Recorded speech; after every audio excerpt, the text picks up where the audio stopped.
ഭാരതീയ തത്വശാസ്ത്രത്തിലെ മഹാവിസ്മയമായ ആചാര്യ ചാണക്യൻ യുഗങ്ങൾക്ക് മുൻപ് മാനവരാശിക്കായി ചില സത്യങ്ങൾ കരുതിവച്ചിരുന്നു. അദ്ദേഹം പറഞ്ഞു, സ്വർണത്തിന്റെ മാറ്റു പരിശോധിക്കാൻ അതുരച്ചും മുറിച്ചും ഉരുക്കിയും അടിച്ചുമാണ് നോക്കുന്നത്. അതുപോലെ ഒരു മനുഷ്യനെ തിരിച്ചറിയാൻ അവന്റെ ത്യാഗം, സ്വഭാവഗുണം, പ്രവൃത്തി എന്നിവ ആഴത്തിൽ പരിശോധിക്കണം. നാം ജീവിക്കുന്ന ഈ ആധുനിക ലോകത്ത് വസ്ത്രധാരണം കൊണ്ടോ സംസാരിക്കുന്ന ഭാഷ കൊണ്ടോ ഒരാളുടെ ഗുണനിലവാരം അളക്കാൻ കഴിയുകയില്ല. മനുഷ്യനെ മൃഗത്തിൽ നിന്ന് വേർതിരിക്കുന്ന ഏക ഘടകം അവന്റെ ഉള്ളിലെ ലജ്ജ അഥവാ മനസാക്ഷിയാണ്. എന്താണ് ഈ ലജ്ജ?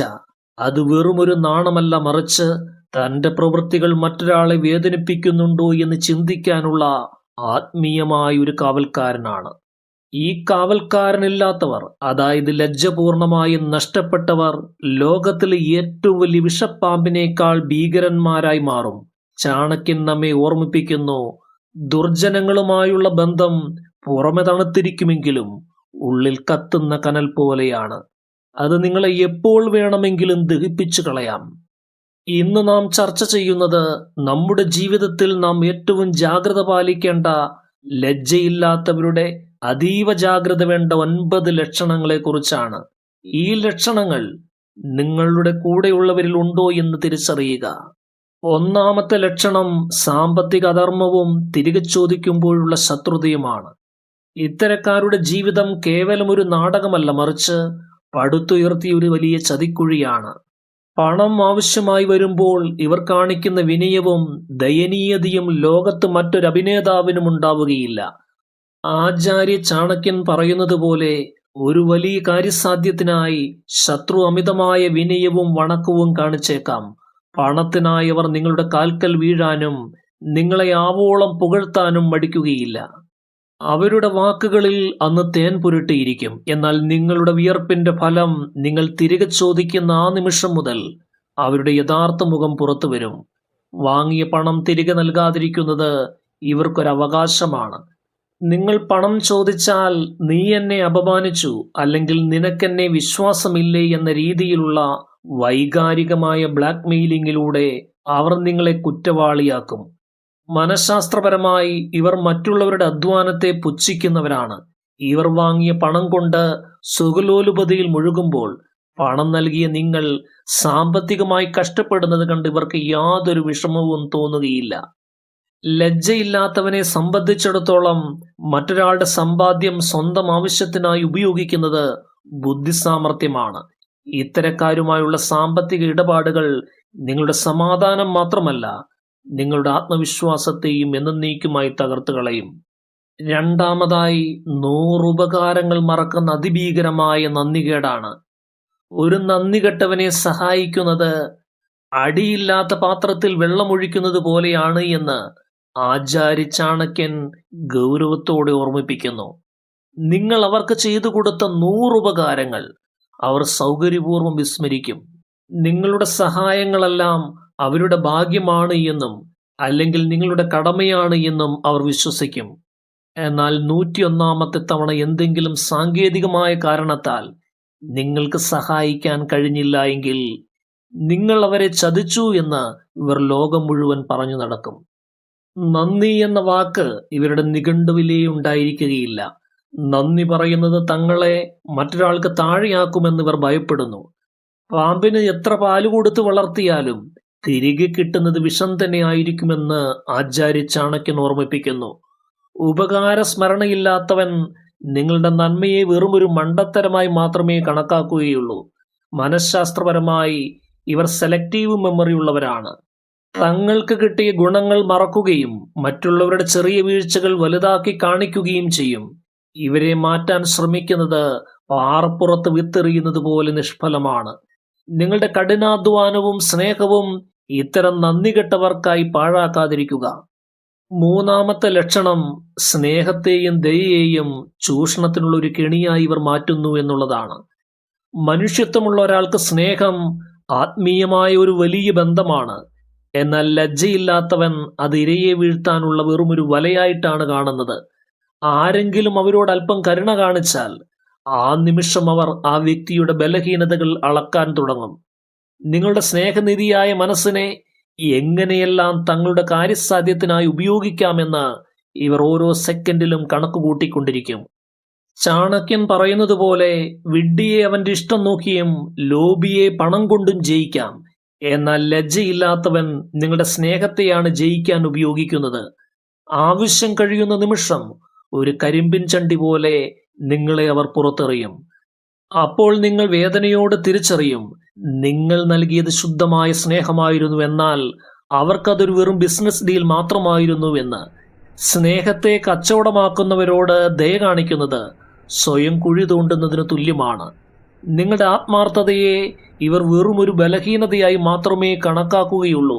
ഇത്തരം വൈകാരിക ചൂഷകരിൽ നിന്ന് അകന്നു നിൽക്കുകയാണ് നിങ്ങളുടെ മാനസികാരോഗ്യത്തിന് ഏറ്റവും ഉചിതം. നാലാമതായി, സ്വന്തം തെറ്റുകൾ അംഗീകരിക്കാത്ത മനോഭാവമാണ്. ലജ്ജയില്ലാത്തവന്റെ ജീവിതത്തിലെ ഏറ്റവും വലിയ ലക്ഷ്യം സ്വന്തം തെറ്റുകളെ എങ്ങനെയെങ്കിലും ന്യായീകരിക്കലാണ്. ആചാര്യ ചാണക്യൻ പറയുന്നത് പോലെ, ഒരു സർപ്പം ഒരിക്കൽ മാത്രമേ ദംശിക്കൂ, എന്നാൽ തെറ്റുകൾ ന്യായീകരിക്കുന്ന ദുഷ്ടമനുഷ്യൻ ഓരോ ചുവടിലും നിങ്ങളെ ദ്രോഹിച്ചുകൊണ്ടിരിക്കും. ലോകം മുഴുവൻ സാക്ഷിയായ തെറ്റ് ചെയ്താലും അവർ അതൊരിക്കലും സമ്മതിച്ചു തരുകയില്ല. പകരം സാഹചര്യങ്ങളെയോ അല്ലെങ്കിൽ നിങ്ങളെയോ ആ തെറ്റിന് ഉത്തരവാദിയാക്കി മാറ്റും. മനഃശാസ്ത്രം ഇതിനെ ഗ്യാസ് ലൈറ്റിംഗ് എന്ന് വിളിക്കുന്നു. നീ ഇങ്ങനെ പെരുമാറിയത് കൊണ്ടാണ് എനിക്കങ്ങനെ ചെയ്യേണ്ടി വന്നത് എന്ന് പറഞ്ഞ് നിങ്ങളെ കുറ്റബോധത്തിലാഴ്ത്താൻ ഇവർക്ക് അമാനുഷികമായ കഴിവുണ്ട്. സ്വന്തം തെറ്റുകൾ ഹിമാലയത്തോളം വലുതാണ് എങ്കിലും അത് മറച്ചുവെക്കാൻ ഇവർ 1000 പുതിയ നുണകൾ പടച്ചുവിടും. കുറ്റബോധം എന്ന വികാരം ഇല്ലാത്ത ഇത്തരക്കാർ മറ്റൊരാളുടെ ജീവിതം നശിപ്പിച്ചാലും അതിന്റെ പഴി വിധിയിലോ അല്ലെങ്കിൽ മറ്റുള്ളവരിലോ കെട്ടിവെച്ച് കൈകഴുകും. ഇവർക്ക് മുന്നിൽ നിങ്ങൾ എത്ര തെളിവുകൾ നിരത്തിയാലും അവർ അത് പുച്ഛിച്ചു തള്ളും. തെറ്റു സമ്മതിക്കുന്നത് കുറച്ചിലായി കാണുന്ന ഇവർ ആ തെറ്റിൽ അഭിമാനം കൊള്ളുന്നവരാണ്. അഞ്ചാമത്തെ ലക്ഷണം മറ്റുള്ളവരുടെ സ്വകാര്യതയെ വേട്ടയാടുന്ന പരദൂഷണ സ്വഭാവമാണ്. ഇവരുടെ ജീവിതത്തിലെ ഏറ്റവും വലിയ ആനന്ദം പരദൂഷണമാണ്. അന്യന്റെ ജീവിതത്തിൽ എന്ത് നടക്കുന്നു എന്ന് ഒളിഞ്ഞും തെളിഞ്ഞുമറിയാൻ ഇവർ നിരന്തരം ശ്രമിച്ചുകൊണ്ടിരിക്കും. ചാണക്യൻ പറയുന്നത് പോലെ, നേരിട്ട് കാണുമ്പോൾ പുകഴ്ത്തി സംസാരിക്കുകയും പിന്നിൽ നിന്ന് കുഴി തോണ്ടുകയും ചെയ്യുന്നവരിൽ നിന്ന് അകന്നു നിൽക്കണം. മറ്റുള്ളവരുടെ വീഴ്ചകളും വീട്ടുരഹസ്യങ്ങളും അറിയുന്നത് ഇവർക്കൊരു ലഹരിയാണ്. ആ രഹസ്യങ്ങൾ മറ്റു ചിലരോട് പറഞ്ഞ് അതിൽ നുണകൾ കലർത്തി ആസ്വദിക്കുന്നതിൽ ഇവർ വികൃതമായൊരു ആനന്ദം കണ്ടെത്തുന്നു. എന്നാൽ ആരെങ്കിലും അവരുടെ സ്വകാര്യതയിലേക്കൊന്ന് എത്തി നോക്കിയാൽ അവർ അക്രമാസക്തരാകും. തനിക്ക് മറ്റുള്ളവരുടെ ജീവിതത്തിൽ ഇടപെടാം, എന്നാൽ തന്റെ ജീവിതം ഒരടഞ്ഞ പുസ്തകമായിരിക്കണമെന്നാണ് ഇവരുടെ ഇരട്ടത്താപ്പ് നയം. ഒരുവന്റെ സ്വകാര്യതയെ മാനിക്കാത്തവൻ ആ വ്യക്തിയുടെ ആത്മാവിനെയാണ് അപമാനിക്കുന്നത്. ഇത്തരക്കാർ നിങ്ങളുടെ ജീവിതത്തിൽ ഉണ്ട് എങ്കിൽ നിങ്ങളുടെ ഹൃദയരഹസ്യങ്ങൾ അവർക്കായി തുറന്നു കൊടുക്കാതിരിക്കുക. കാരണം നാളെ അത് നിങ്ങളെ വേട്ടയാടാനുള്ള വജ്രായുധമായി അവർ ഉപയോഗിക്കും. ആറാമത്തെ ലക്ഷണം പൊതുസമൂഹത്തോടുള്ള പുച്ഛവും അച്ചടക്കമില്ലായ്മയുമാണ്. ഒരു വ്യക്തിയുടെ യഥാർത്ഥ സംസ്കാരം വെളിപ്പെടുന്നത് അവൻ സമൂഹത്തിൽ എങ്ങനെ ഇടപെടുന്നു എന്നതിലാണ്. വിദ്യയും വിവേകവുമാണ് ഒരുവനെ ഉത്തമനാക്കുന്നത്. എന്നാൽ നാണമില്ലാത്തവൻ പൊതുസ്ഥലങ്ങളിൽ പാലിക്കേണ്ട സാമാന്യ മര്യാദകൾ ലംഘിക്കുന്നതിൽ വലിയ അഭിമാനം കൊള്ളുന്നു. നിയമങ്ങൾ ലംഘിക്കുന്നത് ഒരു ഹീറോയിസമായി ഇവർ കാണുന്നു. മറ്റുള്ളവർ അനുഭവിക്കുന്ന ബുദ്ധിമുട്ടുകൾ ഇവരുടെ ചിന്തയിൽ പോലും ഉണ്ടാവുകയില്ല. ട്രാഫിക് നിയമങ്ങൾ ലംഘിക്കുക, വരി നിൽക്കാതെ മുന്നോട്ട് കയറുക, പൊതുസ്ഥലങ്ങളിൽ അപമര്യാദയായി പെരുമാറുക എന്നതൊക്കെ ഇവർക്ക് മിടുക്കിന്റെ ലക്ഷണമാണ്. ഞാൻ ഇങ്ങനെയാണ്, എന്നെ സഹിക്കാൻ പറ്റുന്നവർ സഹിച്ചാൽ മതി എന്ന ധാർഷ്ട്യമായിരിക്കും ഇവരുടെ മുഖമുദ്ര. സമൂഹത്തോട് തനിക്ക് ചില കടമകളുണ്ട് എന്ന ബോധം ഇവർക്കില്ല. ഇത്തരക്കാരുമായുള്ള സഹവാസം നിങ്ങളുടെ അന്തസ്സിനെയും സൽപ്പേരിനെയും ഒരുപോലെ കളങ്കപ്പെടുത്താൻ കാരണമാകും. സംസ്കാരശൂന്യരായ ആളുകളുടെ കൂടെ നടക്കുന്നത് നിങ്ങളും അവരെ പോലെയാണ് എന്ന തെറ്റായ സന്ദേശം ലോകത്തിന് നൽകും. ലജ്ജയില്ലാത്തവരുടെ ഏഴാമത്തെ ലക്ഷണം അവർ അറിവുള്ളവരെ പരിഹസിക്കും എന്നുള്ളതാണ്. വിവേകികളുടെ സദസ്സിൽ ഇവർ എപ്പോഴും ഒരു കോമാളിയുടെ വേഷം കിട്ടും. അറിവുള്ളവർ സംസാരിക്കുമ്പോൾ അതിനെ പരിഹസിച്ച് ചിരിച്ചു തള്ളാനായിരിക്കും ഇവർക്ക് താല്പര്യം. ചാണക്യൻ പറയുന്നത് പോലെ, ഒരു പണ്ഡിതന്റെ പരിശ്രമം മനസ്സിലാക്കാനുള്ള കഴിവ് അവിവേകിക്കില്ല. അറിവിനെ ഇവർ ഭയപ്പെടുന്നു. കാരണം ജ്ഞാനത്തിന്റെ വെളിച്ചത്തിൽ സ്വന്തം ശൂന്യതയും വിവരക്കേടും വെളിവാകുമെന്ന് അവർക്കറിയാം. ഗഹനമായ വിഷയങ്ങൾ സംസാരിക്കുന്നവരെ ജാടക്കാർ എന്ന് വിളിച്ച് പരിഹസിക്കുന്നത് ഇവരുടെ സ്ഥിരം പരിപാടിയാണ്. പുതിയ കാര്യങ്ങൾ പഠിക്കാനോ വിവേകമുള്ളവരെ ആദരിക്കാനോ ഇവർ തയ്യാറാവുകയില്ല. അറിവില്ലായ്മയെ ഒരു അലങ്കാരമായി ഇവർ കൂടെ കൊണ്ടു നടക്കും. ഒരു മനുഷ്യനെ മൃഗത്തിൽ നിന്ന് വേർതിരിക്കുന്നത് അവന്റെ ജ്ഞാനമാണ് എന്നിരിക്കെ അതിനെ പുച്ഛിക്കുന്നവൻ മൃഗത്തിന് തുല്യനാണ് എന്ന് ചാണക്യൻ ഓർമ്മിപ്പിക്കുന്നു. ഇത്തരക്കാർ നിങ്ങളുടെ ബുദ്ധിയെയും സർഗാത്മകതയെയും തളർത്താൻ ശ്രമിച്ചുകൊണ്ടിരിക്കും. 8ാമത്തെ ലക്ഷണം സഹതാപം വിൽക്കുന്ന പ്രൊഫഷണൽ ഇരവാദമാണ്. നാണമില്ലാത്തവരുടെ ഏറ്റവും ശക്തമായ മനഃശാസ്ത്രപരമായ ആയുധമാണിത്. എന്ത് തെറ്റ് ചെയ്താലും ആരുപദ്രവിച്ചാലും ഇവർ അവസാനം താൻ ഒരു വലിയ ദുരിതം അനുഭവിക്കുന്ന ആളാണ് എന്ന് ലോകത്തിനു മുന്നിൽ അഭിനയിച്ചു കാണിക്കും. മറ്റുള്ളവരുടെ സഹതാപം വഴി കാര്യങ്ങൾ നേടിയെടുക്കുക എന്നതാണ് ഇവരുടെ കുടിലതന്ത്രം. ഇവർ ഒരിക്കലും സ്വന്തം പരാജയങ്ങളുടെയോ തെറ്റുകളുടെയോ ഉത്തരവാദിത്വം ഏറ്റെടുക്കുകയില്ല. എല്ലാവരും എന്നെ ദ്രോഹിക്കുന്നു, ആരും എന്നെ മനസ്സിലാക്കുന്നില്ല എന്ന പരാതിയുമായി ഇവർ നിങ്ങളുടെ സ്നേഹത്തെ ഊറ്റിയെടുക്കും. സത്യം തിരിച്ചറിയുന്ന നിമിഷം നിങ്ങൾ ഇവരിൽ നിന്ന് അകന്നാൽ അപ്പോഴും നിങ്ങൾ അവരെ ചതിച്ചു എന്ന് ഇവർ ലോകത്തിനു മുന്നിൽ കരഞ്ഞു കാണിക്കും. ഈ സഹതാപ തരംഗം ഇവരുടെ ലജ്ജയില്ലാത്ത പ്രവൃത്തികളെ മറയ്ക്കാനുള്ള ഒരു വലിയ പുകമറയാണ്. ഉത്തരവാദിത്തങ്ങളിൽ നിന്ന് ഒളിച്ചോടാൻ ഇവർ പടുത്തുയർത്തുന്ന കള്ളക്കഥകളിൽ നിങ്ങൾ വീഴാതിരിക്കുക. ഇവർ യഥാർത്ഥത്തിൽ ഇരകളല്ല, മറിച്ച് ഇരവേഷം ധരിച്ച വേട്ടക്കാരാണ്. 9ാമത്തെ ലക്ഷണം പശ്ചാത്താപമില്ലാത്ത ക്രൂരമായ മനസ്സും ആത്മാവില്ലാത്ത പെരുമാറ്റവുമാണ്. ഇതാണ് ലജ്ജയില്ലാത്തവരുടെ ഏറ്റവും അപകടകരമായ ലക്ഷണം. ആചാര്യ ചാണക്യൻ പറഞ്ഞതുപോലെ ഒരു എലി സ്വന്തം നാശം സംഭവിച്ചാലും മറ്റൊരാളുടെ വീട് നശിപ്പിക്കുന്നതിൽ ആനന്ദം കണ്ടെത്തുന്നത് പോലെയാണിവർ. ആരെ എത്ര വേദനിപ്പിച്ചാലും ഇവർക്കൊട്ടും കുറ്റബോധം തോന്നുകയില്ല.